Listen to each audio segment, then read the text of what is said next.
டெல்லியில் மத்திய நிதியமைச்சர் நிர்மலா சீதாராமன் செய்தியாளர்களை சந்தித்து வருகிறார். அந்த காட்சிகளை நேரலையில் பார்க்கலாம். உயிரிழப்போ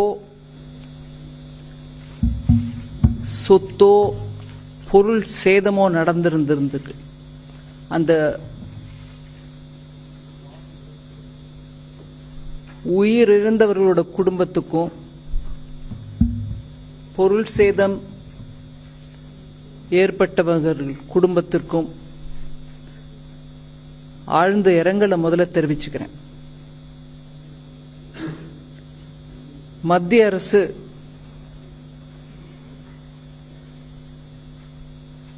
இந்த செய்தி கிடைச்ச உடனேலேருந்து ரொம்பவே உடனடியா இதற்கு உதவி செய்ய வேண்டும் என்ற நோக்கத்தில் பல முயற்சிகள் எடுத்திருக்கின்றன. அந்த முயற்சிகளை கொஞ்சம் எடுத்து சொல்லறதுக்கான வாய்ப்பு இந்த பிரஸ் கான்ஃபரன்ஸ் மூலமா நான் உபயோகிச்சுக்க விரும்புறேன். திருநெல்வேலி, தூத்துக்குடி, கன்னியாகுமரி, தென்காசி இந்த 4 மாவட்டத்திலையும் ஒரு வருஷத்துக்கு வர வேண்டிய மழை முழுவதும் ஒரே நாளில் பெஞ்ச அளவுக்கு மழை பெஞ்சிருக்கு. நான் உஜ்ஜாயிப்பா, அதாவது குத்துமதிப்பா சொல்றேன். ஒரு 50 சென்டிமீட்டர் மழை, 50 சென்டிமீட்டர் மழைங்கிறது தூத்துக்குடி போல ஏரியால தோராயமா ஒரு வருஷத்துக்கு வரக்கூடிய மழை. அந்த மழை ஒரே நாள்ல பெய்யவே அங்க தண்ணி தேங்கி போறதும், வீடு மூழ்கி போறதும், மக்கள் அதுல தவிச்சுக்கிட்டு இருக்கிறதும், இது 18ஆம் தேதியே செய்தி கிடைச்சு.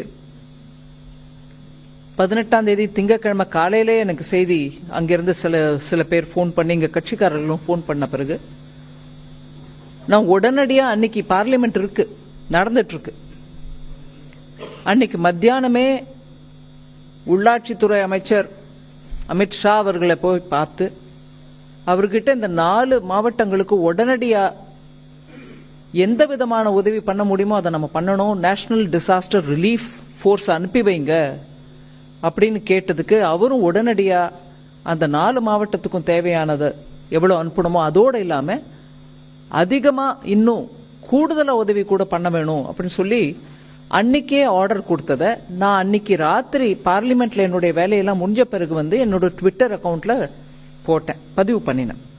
என்னெல்லாம் விதமான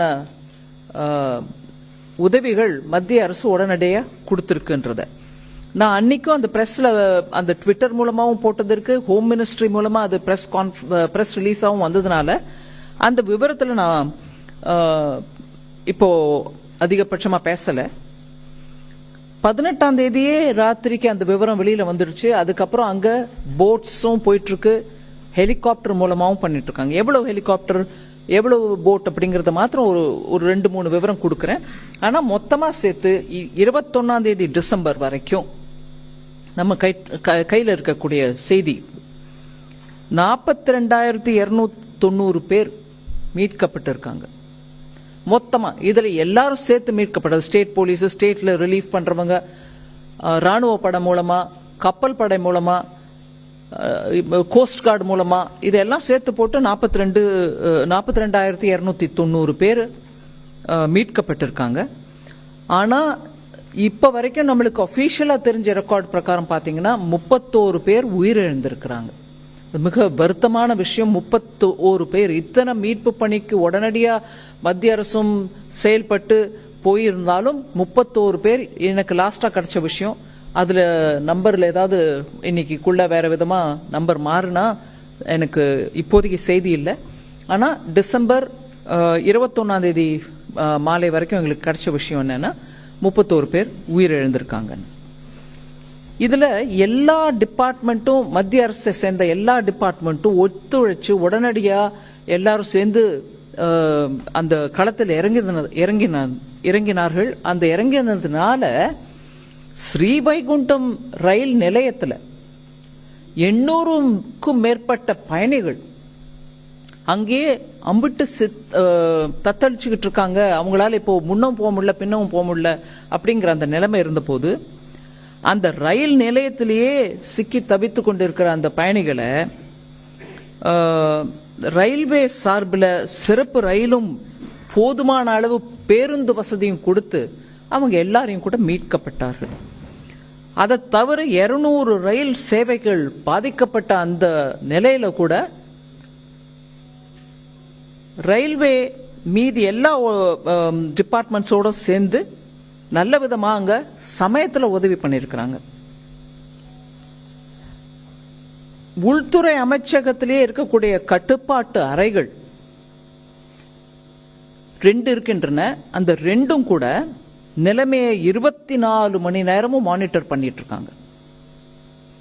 தொடர்ந்து கண்காணிச்சுட்டு வரதுனால மேலும் மாவட்டத்துக்கு இந்த 4 மாவட்டத்துக்கும் போக வேண்டிய உதவிகளை தொடர்ந்து இன்னொரு முறை யாரும் கேட்க தேவையில்லாத அளவுக்கு உடனே அனுப்பிக்கிட்டு வந்துட்டு இருக்காங்க.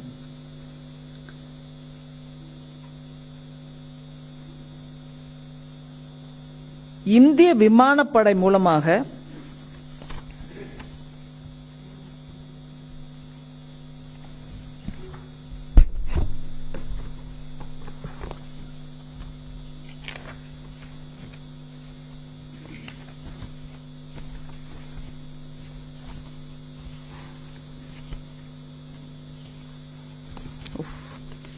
மன்னிச்சிருங்க ஒரு நிமிஷம்.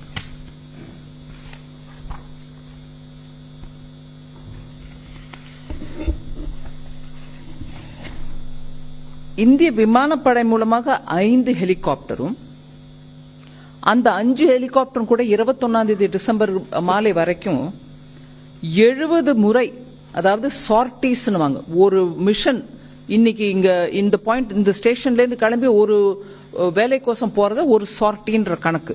சோ ஒரு ஹெலிகாப்டர் 70 சார்டி மேனிக்கு அந்த 5 ஹெலிகாப்டரும் சேர்ந்து 70 முறை கிரவுண்ட்ல போய் மக்களை மீட்பு பணியில இறங்கி இருக்கிறாங்க.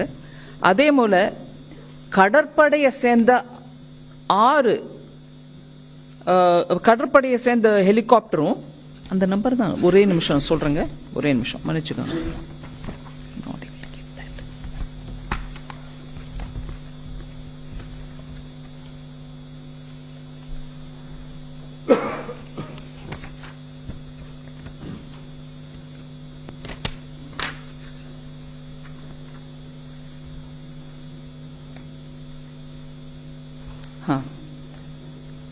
மொத்தம் 9 ஹெலிகாப்டர், 5 ஏர்போர்ஸ் மூலமாகவும், 1 நேவி மூலமாகவும், 3 கோஸ்ட் கார்டு மூலமாகவும், சோ 70 சார்டிஸ் பண்ணிருக்கிற இந்த 5 + 1 + 3 9 ஹெலிகாப்டர் மூலமாக 70 சார்டிஸ் நடந்து அந்த 42,000 பேரை காப்பாத்திருக்காங்க.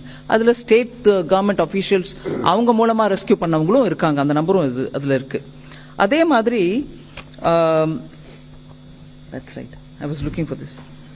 அதே மாதிரி கடற்படையும் அவங்க மூலமா சார்டிஸ் நடத்தி கடலோர பக்கத்தில் இருக்கக்கூடிய மக்களை கூட காப்பாத்திருக்காங்க. கோஸ்ட் கார்டு மூலமாக 11 சார்டிகள் நடத்தப்பட்டது. சோ கடலோர காவல் படை ஹெலிகாப்டரும் இதுல உடனுக்குடனே ரெஸ்பாண்ட் பண்ணிருக்காங்க மக்களை மீட்கிறதுக்கு. அதை தவிர நார்மலா ஒரு வெள்ளமோ புயலோ வந்ததுன்னா அந்த சிச்சுவேஷன் கொஞ்சம் ஒரு நிலைக்கு வந்த பிறகு ஒரு அடக்கம் ஆயிடுச்சுங்கும் போதுதான் இந்த சென்ட்ரலி போகக்கூடிய சர்வே டீம்ஸ் எல்லாம் போகும்.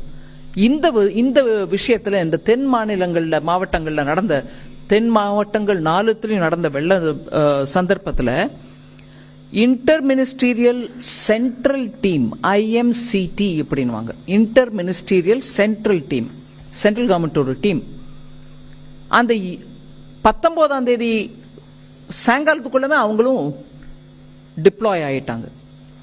சோ அந்த வெள்ளம் அடங்கட்டும், வெள்ளம் நீர் வடியட்டும், அதுக்கப்புறம் அனுப்புறோம் அப்படிங்கறது கூட இல்லாம உடனுக்குடனே IMCTயும் அங்க போய் சேர்ந்துருச்சு. என்னோட ஹோம் மினிஸ்ட்ரியோட அதிகாரிகளும் இங்க உட்கார்ந்துருக்காங்க. இதுக்கு முன்னதாக டிசம்பர் 11 14 வரைக்கும் அந்த சென்னையில இருந்த மிக்ஜாம் புயலுக்கு அந்த ஐஎம்சிடி சென்ட்ரல் கவர்மெண்டோட inter ministerial central team Michaung புயலுக்கோசம் சென்னை சுற்றுப்புறத்தில் இருக்கக்கூடிய மாவட்டங்களுக்கு போக வேண்டிய டீம் டிசம்பர் 11 14 தேதிக்குள்ளவே அது போயிடுச்சு. நான் அதை பத்தி பேசல. இப்போ இங்க 4 மாவட்டங்கள்ல நடக்கக்கூடிய தென் மாவட்டங்கள்ல நடக்கக்கூடிய அந்த வெள்ளம், அந்த புயல், அந்த விவகாரத்தை பாக்குறதுக்கு ஐஎம்சிடி இங்க இருந்து 20ஆம் தேதியே கிளம்பிடுச்சு.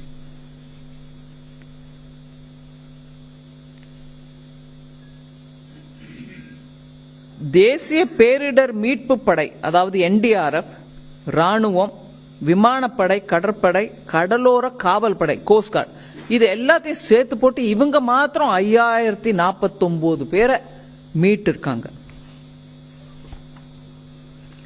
இதுல ராணுவம் சரி எங்கிருந்தோ ஏதோ எடுத்துட்டு வரணும், அதனால டைம் ஆகுதுன்றது இல்லாம பக்கத்துல இருக்கக்கூடிய திருவனந்தபுரத்துல இருந்தும் வெலிங்டன்ல இருந்தும் உடனுக்குடனே படைப்பிரிவுகளை அனுப்பி வச்சாங்க. அங்க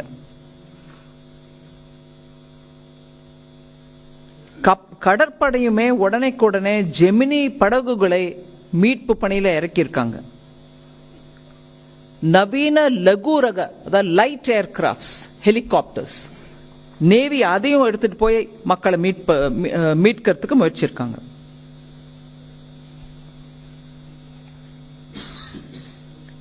இப்படியாக விமானப்படையும் மீட்பு பணியில் ஈடுபட்டதுனால ஸ்ரீவைகுண்டம் SPS பள்ளியிலிருந்து, நான் பர்டிகுலரா ஒரு இன்ஸ்டன்ஸ் உங்களுக்கு முன்னாடி வைக்கிறேன். ஸ்ரீவைகுண்டம் SPS பள்ளியிலிருந்து இதுவரை மீட்கப்பட்ட மக்களிடையே ஒரு கர்ப்பிணி பெண்ணும் அவரது குழந்தையும் கூட, அவங்க உட்பட, கர்ப்பிணி பெண் அவங்க குழந்தை உட்பட 4 பேரை அந்த ஸ்கூல்ல இருந்து மாத்திரம் ஹெலிகாப்டர்ல, விமானப்படையோட ஹெலிகாப்டர்ல மீட்கப்பட்ட காட்சி நம்ம சோசியல் மீடியா மூலமா கூட பார்த்திருக்கோம்.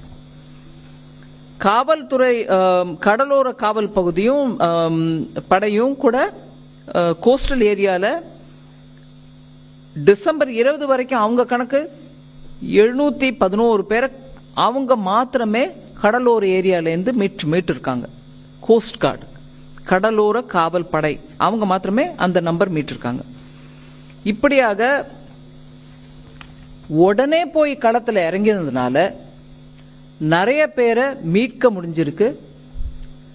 அங்க இருக்கக்கூடிய மக்களுக்கு எங்கெங்கெல்லாம் கட் ஆஃப் ஆயிருக்காங்களோ, தொடர்பு இல்லாம விலகின மாதிரி இருக்கக்கூடிய அந்த இடத்தெல்லாம் கூட ஹெலிகாப்டர் மூலமா அவங்க வீட்டு மேல எல்லாம் போய் இறங்கி மக்களை மீட்கக்கூடிய நல்ல ஒரு முயற்சி நடந்திருக்கு.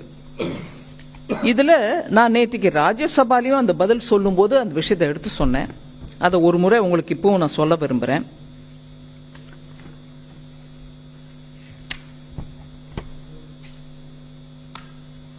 ஒவ்வொரு வருஷமும் ஸ்டேட் டிசாஸ்டர் ரிலீஃப் ஃபண்டுக்கு சென்ட்ரல் டிசாஸ்டர் ரிலீஃப் ஃபண்ட்ல இருந்து, நேஷனல் டிசாஸ்டர் ரிலீஃப் ஃபண்ட்ல இருந்து பணம் கொடுக்கறது உண்டு.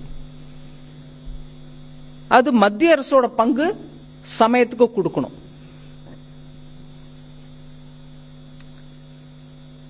இந்த financial year 1 April 2023 opening balance Tamil Nadu 813 கோடி ரூபாய், 813.15 crore, 813.15 கோடி ரூபாய் ஓபனிங் பேலன்ஸ் அவங்க கிட்ட இருந்திருக்கு.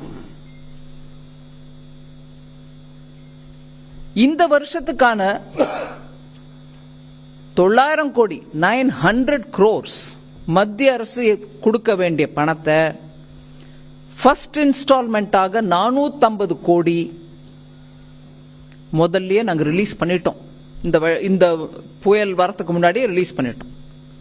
அதை தவிர 2வது இன்ஸ்டால்மெண்டாக மீதி இருக்கக்கூடிய 450 கோடியையும் 12ஆம் தேதி டிசம்பர் இந்த 4 தென் மாவட்டங்களுக்கு மழை வரத்துக்கு முன்னாடியே 2வது இன்ஸ்டால்மெண்ட் 450 கோடி கொடுத்தாச்சு.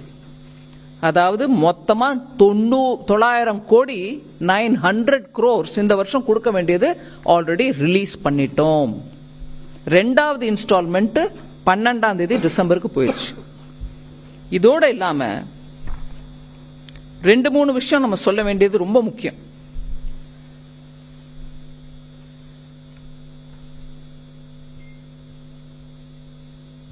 தமிழ்நாட்டில் இருக்கக்கூடிய ரீஜனல் மெட்ரலாஜிக்கல் சென்டர், மெட்ராலஜி, அத வானிலை அறிக்கை கொடுக்கக்கூடியவங்க, ரீஜனல் மெட்ராலஜி சென்டர் சென்னையில் இருக்கு.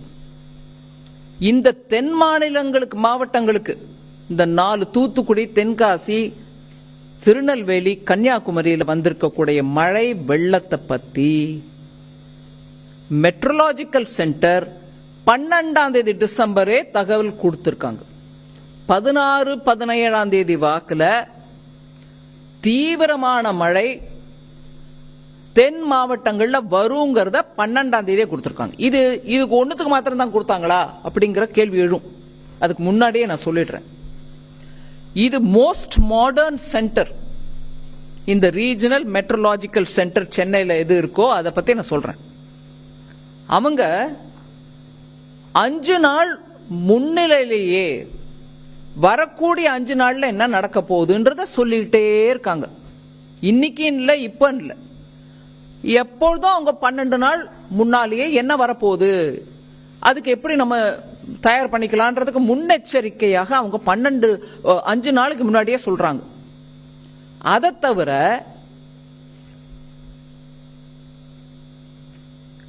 ஒவ்வொரு 3 மணி நேரமும் சொல்றாங்க அடுத்த 3 மணி நேரம் என்ன ஆக போகுதுன்னு. அடுத்த 3 மணி நேரத்துல எந்த இடத்துல எவ்வளவு கொட்ட போகுது மழைன்றதையும் அவங்க எடுத்து சொல்றாங்க. சோ 5 நாளைக்கு முன்னாடியே சொல்லிட்டோமேன்னு விட்டுறது இல்ல. 5 நாளைக்கு முன்னாடியும் சொல்றாங்க, ஒவ்வொரு 5 நாளைக்கு முன்னாடியும் சொல்லிட்டே போறாங்க. அதாவது ஒரு சைக்கிள் மாதிரி போயிட்டே இருக்கு. 12ஆம் தேதி சொல்றது 16, 17ஆம் தேதி வரைக்கும் உள்ள 5 நாள்.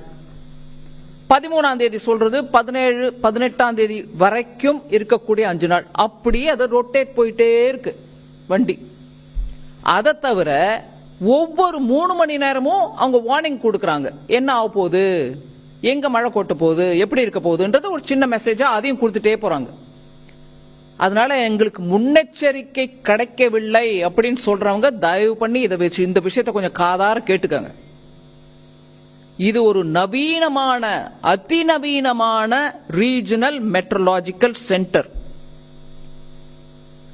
மெட்ராலஜியில் இருக்கக்கூடியவங்களுக்கும் புரியும். இன்னைக்கு தேதிக்கு நல்ல சீனியர் பத்திரிகையாளர்கள், செய்தி தொடர்பாளர்கள் நீங்க எல்லாம் இருக்கீங்க. 3 டாப்ளர் சென்டர், அது 3 டாப்ளர்ஸ் இருக்காங்க. டாப்ளர்ங்கிறது இன்னைக்கு அவ்வளவு சென்சிட்டிவ் ஒரு இன்ஸ்ட்ருமெண்ட். அந்த கருவியின் மூலமா உங்களுக்கு தெரியுது. 3 டாப்ளரோட இருக்கக்கூடிய அந்த சென்டர் மூலமாக 5 நாளைக்கு முன்னாடி அட்வான்ஸா ஒவ்வொரு 5 நாளைக்கும் அடுத்த நாள்னு சேர்த்துக்கிட்டே போகுது இன்ஃபர்மேஷன். அதனால இந்த தென் மாவட்டங்களுக்கு வரக்கூடிய இந்த பேரிடரை பத்தி 12ஆம் தேதி டிசம்பரே செய்தி வெளியிடப்பட்டிருக்கிறது.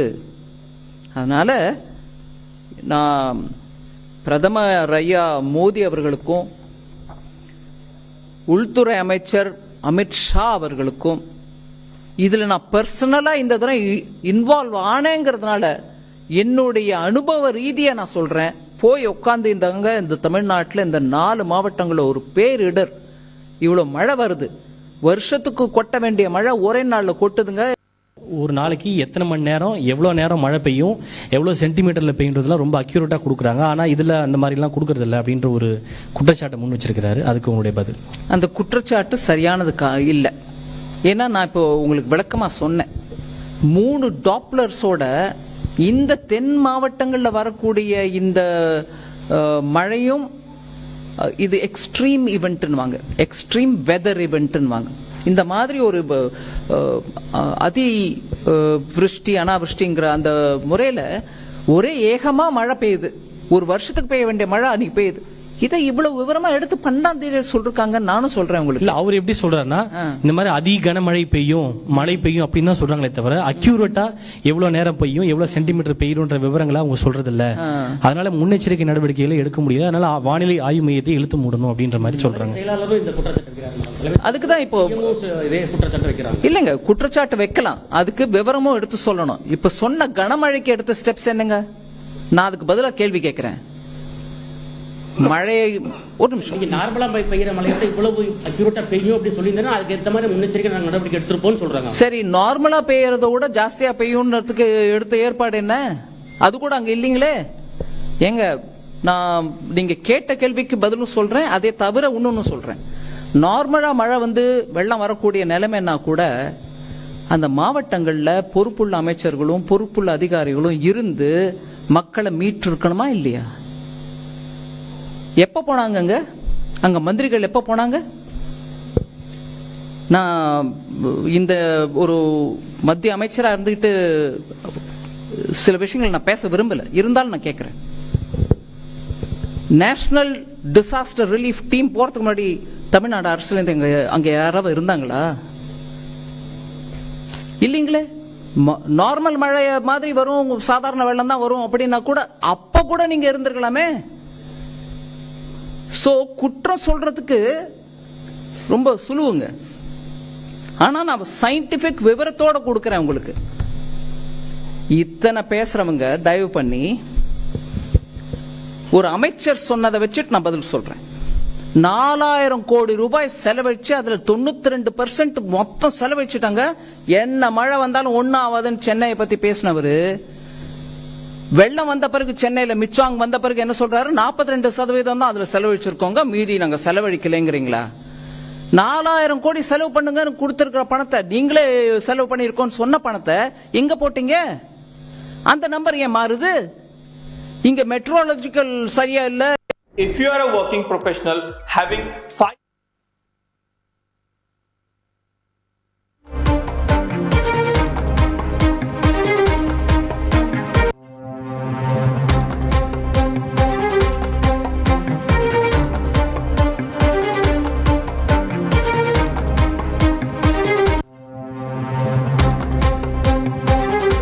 வித்தியாசம் தெரியாம பேசக்கூடிய ஒரு அமைச்சர் இப்போ இன்னைக்கு அவங்க இன்னொரு அமைச்சர் மூலமா கேட்கிறாங்க, எங்க 0.2 சென்டிமீட்டர் இன்னும் ஜாஸ்தியா வரும்னு சொல்லி இருந்தா நாங்க ஏற்பாடு பண்றோம் பேசுறீங்களா?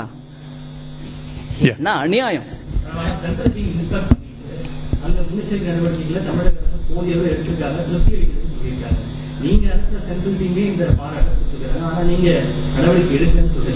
நான் நடவடிக்கை எடுக்கலன்னு நான் பேசவே இல்லை. அங்க எடுத்திருந்தா இந்த நிலைமை வந்திருக்குமான்னு கேட்கிறேன். 92% சொல்லி அதை மழை வந்ததுக்கு அப்புறம் 42 பேசுற அமைச்சர்கள் இருக்கும்போது மத்திய அமைச்சர்கள் டீம் நல்லா இருக்கு. நீங்க கொடுத்த டேட்டா வச்சு சொல்லிருப்பாங்க. நீங்க 92 சொன்னப்போ நல்லா இருக்குங்கிறோம்.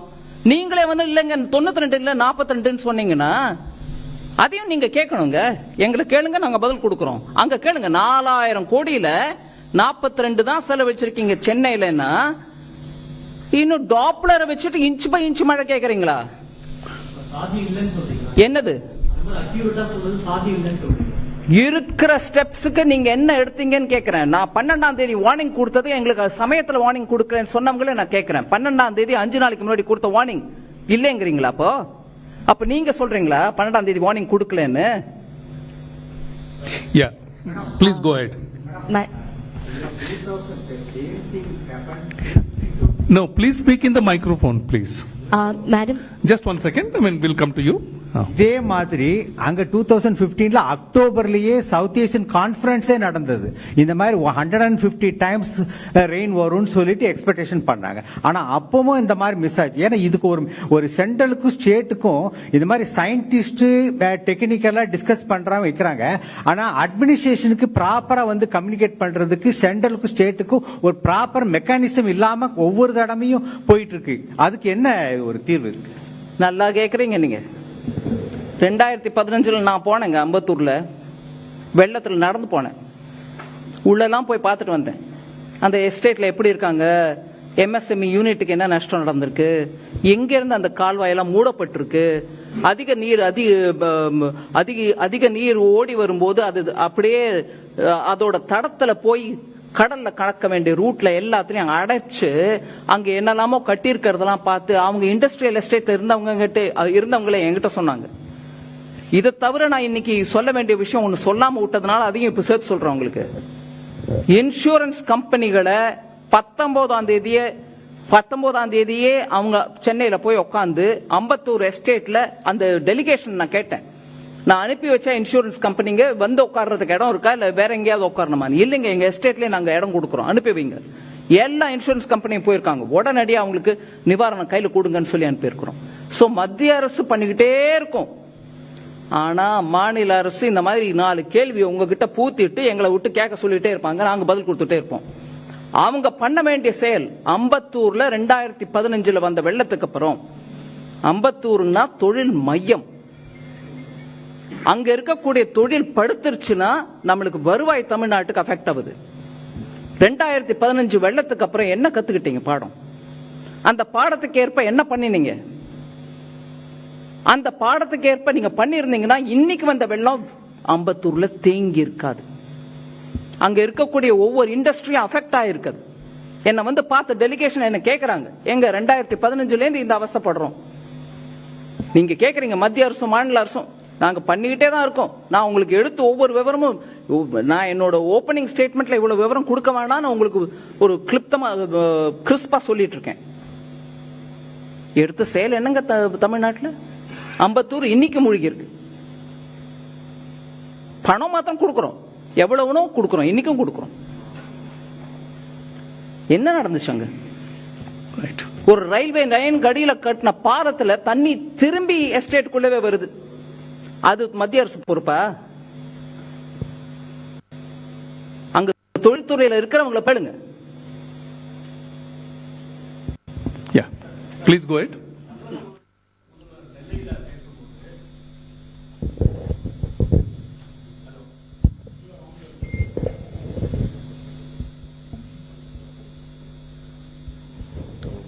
ஹலோ, தமிழக முதல்வர் நெல்லையில் வெள்ள சேதங்களை பார்வையிட்ட பிறகு கூறுகையில், நாங்கள் 2000 கோடி நிதி கேட்டோம் உடனடியாக, ஆனால் எங்களுக்கு கேட்ட போதுமான நிதியை மத்திய அரசு வழங்கவில்லை அப்படின்னு சொல்லியிருக்காரு. இங்கே பிரதமரை பார்ப்பதற்கு முன்பு கூட 12000 கோடி நாங்கள் கேட்க உள்ளோம் அப்படின்னு சொல்லியிருக்காரு. அவர் பேசும்போது கூட என்ன சொன்னார்னா, இன்ஃபர்மேஷன் கொடுத்தாங்க எங்களுக்கு, ஆனால் அதிகமான மழை வரும் என்ற இன்ஃபர்மேஷனை கொடுக்கல. எங்களுடைய களப்பணியாளர்கள் முன்னாடி போய் அதிகாரிகள் 5 அமைச்சர்கள் உட்பட எல்லாருமே முன்கூட்டியே வேலை செய்தார்கள், இந்த முன்னெச்சரிக்கை நடவடிக்கையாக வேலை செஞ்சாங்க, அப்படி இருந்தும் ஒரு பெரிய சேதங்கள் வந்திருக்கு அப்படின்னு சொல்லியிருக்காரு. இதை நீங்க எப்படி மேடம் பார்க்குறீங்க? தமிழக முதல்வர் திருநெல்வேலி போனாரு, அங்க இருந்து பேசினாருன்னு கேட்டது ரொம்ப உகந்த செயல். இவ்வளவு பெரிய பாதிப்பு அஃபெக்ட் ஆயிருக்கும் போது அங்க போறது கரெக்ட் தான்.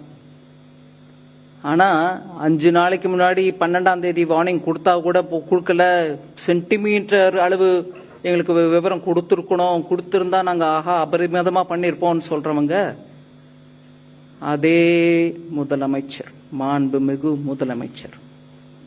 I'm not finished. Sorry. அதே மாண்புமிகு முதலமைச்சர் இங்க இருந்து நாங்க அனுப்பிட்டு இருக்கோம் NDRF. முதலமைச்சர் ஐயா இங்க இருந்தாருங்க. ஏன் 4 மாவட்டத்துல எப்பொழுதும் காணாத, வரலாறு காணாத மழை, மக்கள் திணறிட்டு இருக்காங்க. மத்திய அரசே எனக்கு NDRF கொடுத்து அனுப்பு, நானும் அங்க இருந்து நான் நிவாரண பணியை பார்ப்பேன்னு சொல்லாம டெல்லியில இருந்தாருங்க. இன்னைக்கு ஒரு 4 நாள் கழிச்சு போய் திருநெல்வேலியில, 3 நாள் கழிச்சு போய் திருநெல்வேலியில் நின்னுக்கிட்டு அவர் பேசுறாருன்னா நாங்க கேட்டுக்கிறோம், அது மரியாதை கொடுத்து கேட்டுக்கிறோம். ஆனா இன்னைக்கு நாள் முழுக்க டெல்லியில இருந்துட்டு பிரதமர் ஐயாவை, ஏன் மீட்டிங் எல்லாம் முடிஞ்ச பிறகு நான் வந்து உங்களை பார்ப்பேங்க, போற போக்கில் பார்த்துட்டு போவேங்கன்னு அந்த தோரணையில டைம் கேட்டு, அவரும் ஐயோ தமிழ்நாட்டிலேருந்து முக்கிய முதலமைச்சர் வந்திருக்காருன்னு ராத்திரி ஆனாலும் டைம் கொடுத்து அப்பாயின்மெண்ட் கொடுத்து பார்த்து பேசியிருக்காங்க. இதுலேருந்து அவருடைய ப்ரையாரிட்டி என்னன்னு நான் புரிஞ்சுக்கணுமா இருக்கு. நாங்க பணம் கேட்டிருக்கோம், பெரிய அமௌண்ட் கேட்டிருக்கோம் அப்படின்னு சொல்றது ரொம்ப நல்லது. அதுக்கு வேணுங்கிற அளவு டீம்ஸ் போயிருக்காங்க, பார்ப்பாங்க, வந்து இங்க உள்ளாட்சித்துறை அமைச்சர், உள்துறை அமைச்சர்கிட்ட பேசுவாங்க, சொல்லுவாங்க, அதை டிட்டர்மைன் பண்ணுவாங்க. அதுக்கு ஒரு ப்ராசஸ் இருக்கு, இவங்க டீம்ஸ் பாத்துக்குவாங்க. ஆனா இந்த பேரிடர்வு நடக்கும்போது முதலமைச்சர் இந்திய அலையன்ஸோட உட்கார்ந்திருந்தார். அங்க போய் நான் என் மக்களோட இருக்கேன், அலையன்ஸே நீ இரு, அதை நான் பார்த்துட்டு நான் வரேன், என் மக்கள் என் மண் அப்படின்னு சொல்லிட்டு அங்க இருக்கணுங்க. அது இல்லாம வாய்க்கு என்ன வந்துச்சு நஷ்டம் அப்படின்னு சொல்லிட்டு எனக்கு 12,000 16,000 எதுக்கு எவ்வளவு கொடுக்கணுமோ அது கொடுப்பாங்க. நான் அதை கமெண்ட் பண்ணல. 12,000 ஜாஸ்தின்னு சொல்ல, 16,000 குறைச்சல்னு சொல்லல. இங்க முழு நாளும் இருந்து விட்டு அந்த மாவட்ட மக்களை பத்தி எங்க கிட்ட பேசுறீங்களா? நாங்க அதுக்கு முதல் நாளே அனுப்பி கொடுத்துட்டோங்க NDRF. Yes. Wait a second. One by one, please. எல்லாருக்கும் கொடுக்கறோம். ஒரு நிமிஷம் இருங்க. Please, யாருக்கு சொல்றாங்களோ one by one. The lady here. Those who have got mic will speak. Please go ahead. Ma'am, Janani from NDTV Profit here. Ma'am, just two questions. You had alluded to the fact that the government had released ahead of time the 450 crore that was also released by December 12th. Has there been any addition? 900 crores. The second installment. Second was 450, first was 450. Right, ma'am. Has there been any additional request of funds? That's question number one. Question number two, ma'am, you had also alluded that insurance work, all these search and survey teams were on the ground and they've been dispatched, and 4 such companies were on ground. Can we get a little update on that if that's possible? No, search and survey teams were sent even earlier, meaning the moment I had the NDRF request put to the Home Minister, I ensured that the teams would also go there in time. Other than that, I had also asked for, that I've said now. Just to, because the information has come from the Home Ministry's official, I'm saying, on 18/12/2023, initially, 10 rescue teams of NDRF, 2 columns of Indian Army, 2 of IAF, which is what I've already told, 1 ship, 1 Navy helicopter, 6 disaster response teams, 2 helicopters of the Indian Coast Guard were mobilized and sent. Other than that, he is also talking about the same detail, 10 teams of NDRF. That's fine. But on the insurance, so on the day when I've spoken to the Home Minister, and that night the notification was put out through my handle also, other than the Home Ministry's own, I had instructed the insurance and the Department of Financial Service Secretary himself had taken it upon himself on my saying to send the insurance companies and their officers on the 20th or earlier to go sit there with their surveyors having done the field work. People who want to come and give the claims can meet them in person and take it. That is for Ambattur. And the same thing was given as instruction for the 4 southern districts once the water receded. They can't go and say, claim your insurance when the water is still there. So that's the picture there. Ma'am, an additional request for funds made any? You're hearing it from all of them. The Home Ministry will release it as to what claim has come, how much they are looking at it. That's not mine. Please go ahead. The third last row. இந்த வெள்ளத்தப்போ தமிழக மக்கள் ஆளுங்கட்சி தமிழக அரசின் மீது மிகுந்த கோபத்தில் இருந்ததை பார்க்க முடிஞ்சது. இதுக்கு வந்து நாலாவட்டத்திலேயே அந்த மழைநீர் வடிகால் பணிகளை வந்து மேற்கொள்ளாதான் காரணம் சொல்லிட்டு அவங்க மக்கள் வந்து குற்றம் சாட்டியிருந்தாங்க.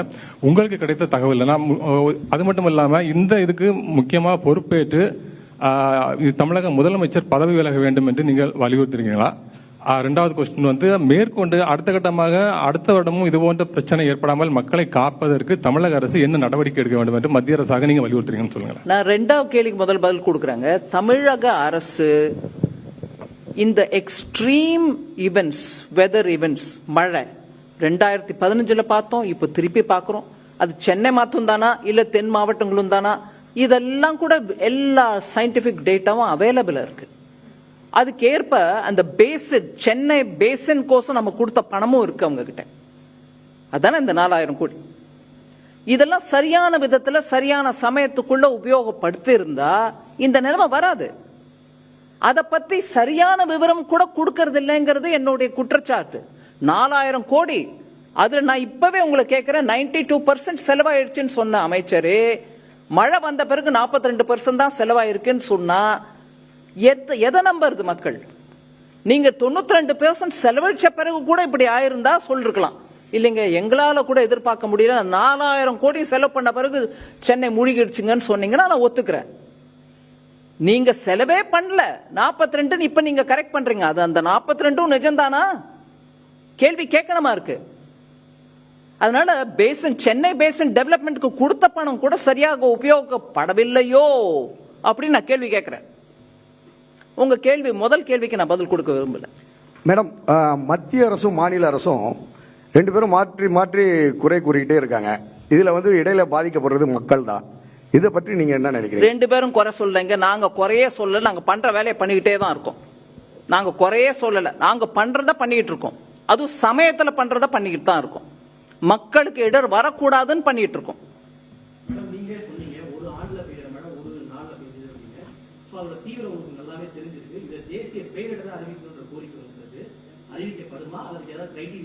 தேசிய பேரிடர்வு அப்படின்றது ஒன்னும் அனௌன்ஸ்மெண்ட் பண்றதுக்கு இல்ல.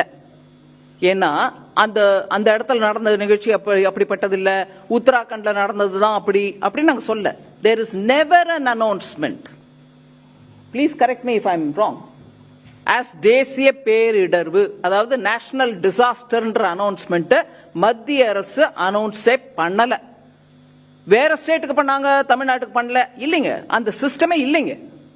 there is no such thing as announcing that this is a பேரிடர்வு, national disaster. No, there is nothing like that.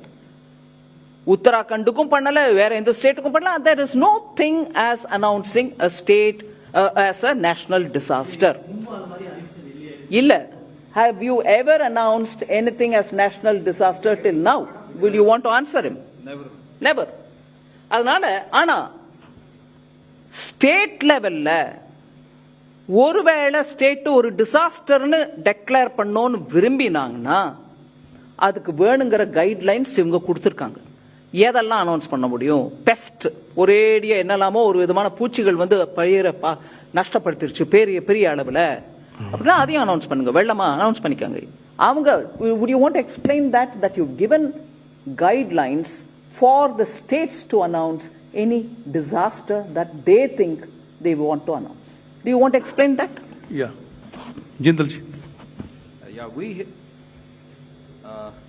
hello. So, we have issued guidelines which governs the State Disaster Response Fund, National Disaster Response Fund, right? So, these are based on the recommendation of the successive finance commissions. So, after the 50th Finance Commission, we have revised the guideline and issued in the year 2022 itself. So,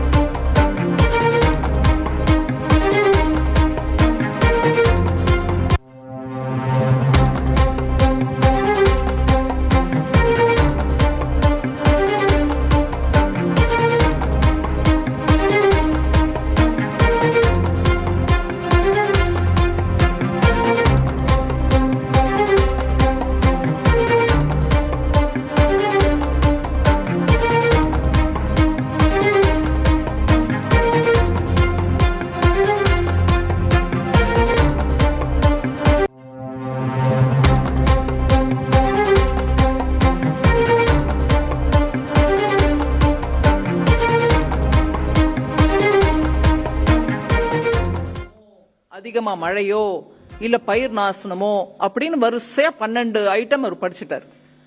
அத நீங்க உங்க ஸ்டேட்ல வேணா finance கமிஷனும் அதுக்கு recommendation கொடுத்திருக்குன்றதுனால announce பண்ணிக்கிட்டு உங்ககிட்ட இருக்கிற அந்த ஃபண்ட் இருக்கு பாருங்க, ஸ்டேட் டிசாஸ்டர் ரிலீஃப் ஃபண்ட், அதுல இருந்து 10% வரைக்கும் எடுத்து இதுக்கோசம் உபயோகிக்கலாம் அப்படிங்கிற கைட்லைன்ஸும் கொடுத்திருக்காங்க.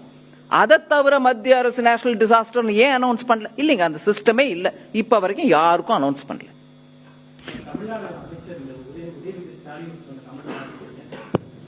என்ன கமெண்ட்டுங்க?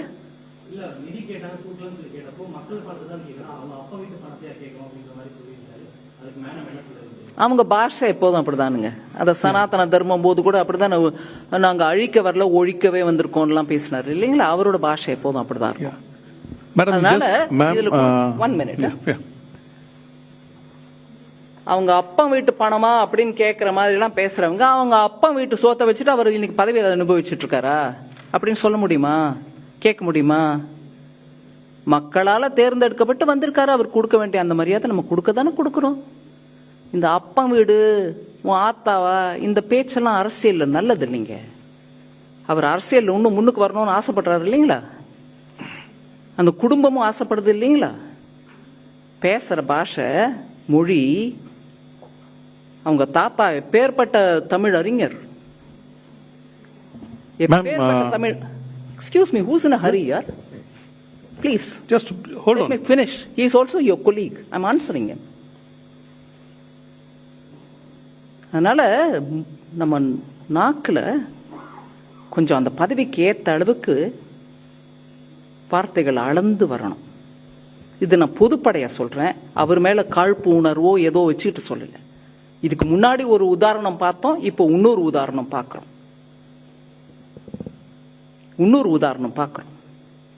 மக்கள் அங்க மழையில அவஸ்தைப்பட்டு இருக்கும்போது அனுப்பி கொடுத்தது சென்ட்ரல் கவர்மெண்ட் டிசாஸ்டர் ரிலீஃப்னு. அட்வான்ஸா பணத்தை 12ஆம் தேதி டிசம்பருக்குள்ள 900 ரூபாய் கொடுத்து 900 கோடி கொடுத்துருக்கோம். அது ஏன் அப்பா சொத்துனோ உங்க அப்பா சொத்துனோ நான் சொல்ல மாட்டேன், எப்பொழுதும் சொல்ல மாட்டேன். நம்ம பொறுப்புள்ள பதவியில் இருக்கிறவங்க அந்த பொறுப்பை உணர்ந்து பேசணும். தயவு பண்ணி நீங்க அடுத்த தடவை நீங்க அவருக்கு முன்னாடி இருந்து கேள்வி கேட்கும் போது கூட சொல்லுங்க, அந்த அம்மா இப்படி பேசினாங்க, நம்ம எல்லாரும் கூட யோசிச்சு பேசணுங்க. கொடுத்துட்டாங்க, அவங்க கொடுக்க வேண்டிய பணத்தை முதல்ல கொடுத்துட்டாங்க.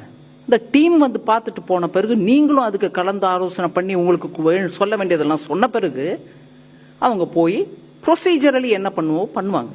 உங்க அப்பாவும் போய் பிரதமரை பார்த்துட்டு வந்திருக்காங்க, அதனால பண்ணுவாங்க. அதனால கொஞ்சம் பொறுமையா, வார்த்தையும் பொறுமையும் நல்ல குணங்கள். Ma'am, Harish Nair from Times Now. Chief Minister M.K. Stalin had blamed the IMD.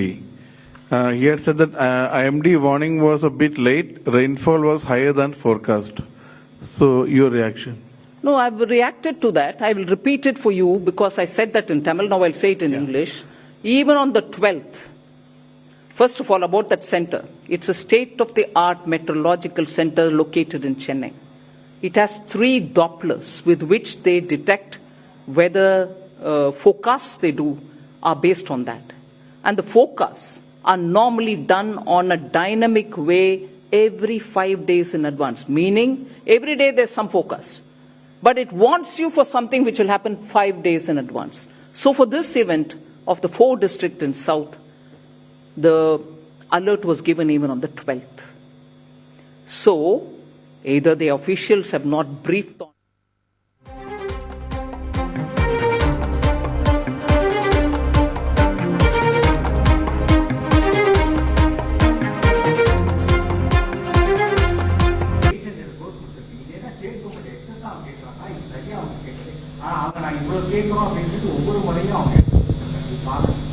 இது காரணம் ஒவ்வொரு ஸ்டேட்ல ஒவ்வொரு விதமா இருக்கலாம். அதுல நான் இப்போ பெரிய டீட்டெயில போக முடியாது. அது டீட்டெயில் பாக்குறது ஹோம் மினிஸ்ட்ரி. அவங்க இப்பதான் நல்லா எக்ஸ்பிளைன் பண்ணாங்க. உங்களுக்கு அதுக்கு ஒரு ப்ராசஸ் இருக்கு. அந்த ப்ராசஸ் மூலமா அங்கேயும் போயிட்டு விசாரிச்சுட்டு வந்தவங்க, அந்த போய் விசாரிச்சு சர்வே பண்றவங்களோட உட்காந்து ஸ்டேட் கவர்மெண்ட் பேசுறாங்க. அந்த இன்புட்ஸ் எல்லாம் எடுத்துக்கிட்டு தான் இவங்க ஃபைனலைஸ் பண்றாங்க amount. So I may not be in a position to comment. The last question, please. ஒரு நிமிஷம். No, let him ask question. I mean, அவர் வந்த பிறகு வரேன்.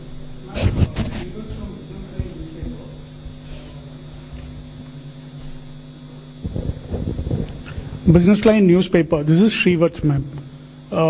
Question is on the supplementary to what he asked. Is there a concept of end utilization audit? Because invariably there is a discrepancy between what the center claims and what the states claim and what the center allocates as part of NDRF proceeds. So, is there a concept of CAG audit on how the relief assistance has been utilized? Yes, it will come a bit later with a time lag, so it won't be immediate. So, has there been 1 minute? Sorry, has there been such exercises done on the assistance given from 2015 by the center? I may not be able to answer for the Home Ministry on that, but I will tell you one thing. The CAG audit. மத்திய அரசு வெள்ள மீட்பு மற்றும் நிவாரணத்தில் என்ன செய்தது அப்படின்ற கேள்விகளுக்கு மத்திய நிதியமைச்சர் நிர்மலா சீதாராமன் அவர்கள் பதில் கொடுத்தார். குறிப்பாக பல்வேறு குற்றச்சாட்டுக்களை மாநில அரசை நோக்கி அவர் எழுப்பியிருக்கிறார். 12ஆம் தேதியே வானிலை மையம் இது தொடர்பான முன்னறிவிப்பை வெளியிட்டும் அரசு என்ன செய்தது, அதன் பிறகு சரியான அறிவிப்பை கொடுக்கவில்லை என்று குற்றம் சாட்டுகிறார்கள் அப்படின்ற கேள்வியில் தொடங்கி தேசிய பேரிடர் மீட்பு படையினர், தேசிய மீட்பு படையினர் NDRF உள்ளிட்டவர்களாம் வந்தபோதும் மாநில அமைச்சர்கள் அதிகாரிகள் மீட்பு பணிக்கு தயாராக இல்லை என்கின்ற குற்றச்சாட்டையும் முன்வைத்திருக்கிறார். குறிப்பாக சென்னையில் 4000 கோடி ரூபாய் அளவுக்கு மழைநீர் வடிகால் பணிகள் செய்யப்பட்டது. அதில் 92% முன்பு சொன்னார்கள், இப்போது 42% என்கிறார்கள். அதுவும் உண்மையா என சந்தேகம் இருப்பதாகவும் நிதியமைச்சர் கேள்வி எழுப்புகிறார். தொடர்ந்து தேசிய பேரிடர் அப்படின்ற ஒன்று இதுவரை அறிவித்ததில்லை, அது போன்ற நடைமுறை கிடையாது. மாநில அரசு மாநில பேரிடராக அறிவிக்கலாம், இது தேசிய பேரிடராக அறிவிக்க இயலாது என்றும் நிதியமைச்சர் கூறியிருக்கிறார்.